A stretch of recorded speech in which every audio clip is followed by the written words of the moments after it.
সকল গার্মেন্টসের শ্রমিকেরা কাজ বন্ধ করে রাস্তায় নামতে বাধ্য হয়েছে, এলাকায় অবরোধ তৈরি হয়েছে, যেটা পত্রপত্রিকা এমনকি দেশি বিদেশি মিডিয়ায় ফলাও করে প্রচার হচ্ছে। আমাদের বাংলাদেশের গার্মেন্ট শিল্পের যে আন্তর্জাতিক যে সুনাম, সেই সুনাম নষ্ট হচ্ছে।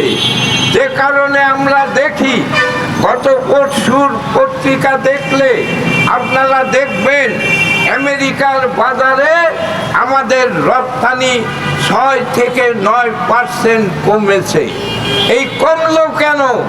আমাদের এই নেতিবাচক প্রভাব, আমাদের এখানে শ্রমিক অসন্তোষ, এটার কারণেই এই নেতিবাচক যে আমাদের রপ্তানি কমা সেটা শুরু হয়েছে।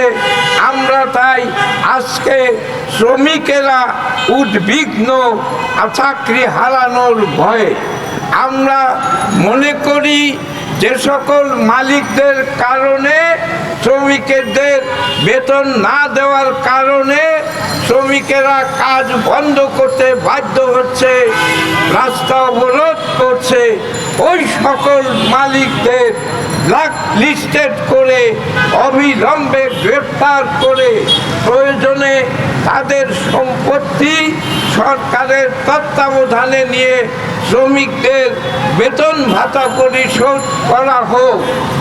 যে মালিকেরা এখানে শ্রমিকদের বেতন দিচ্ছে না 2 মাস 3 মাস, অথচ এই মালিকদেরই কানাডা, আমেরিকা, অস্ট্রেলিয়া, ইংল্যান্ডে এক না কারো কারো 5-10টা বাড়ি আছে। কেউ কেউ 1000 কোটি টাকার বিদেশে পাচার করেছে। এই মালিকদের স্বনামে বেনামে বিভিন্নভাবে শত শত কোটি টাকার সম্পদ এবং তাদের টাকা ব্যাংকে জমা আছে।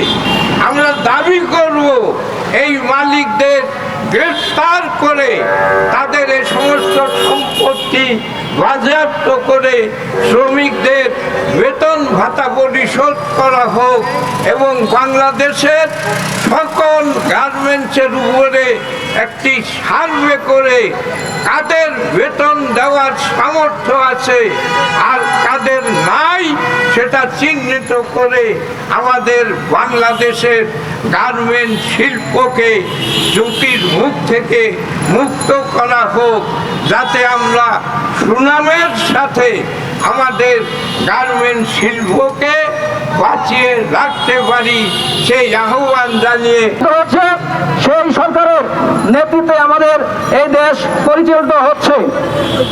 আমরাও সরকার গঠনের পরপরে আমাদের জাতীয় গার্মেন্টস শ্রমিক ফেডারেশনের পক্ষ থেকে আনুষ্ঠানিকভাবে ধন্যবাদ জানিয়েছিলাম। কিন্তু আমরা অত্যন্ত দুঃখের সাথে লক্ষ্য করছি, বাংলাদেশে গার্মেন্টস মালিকরা ওই সরকার পতনের পর থেকে তারা যে সকল মালিকদের সমর্থ ছিল সঠিক সময়ে বেতন ভাতা পরিশোধ করার জন্য,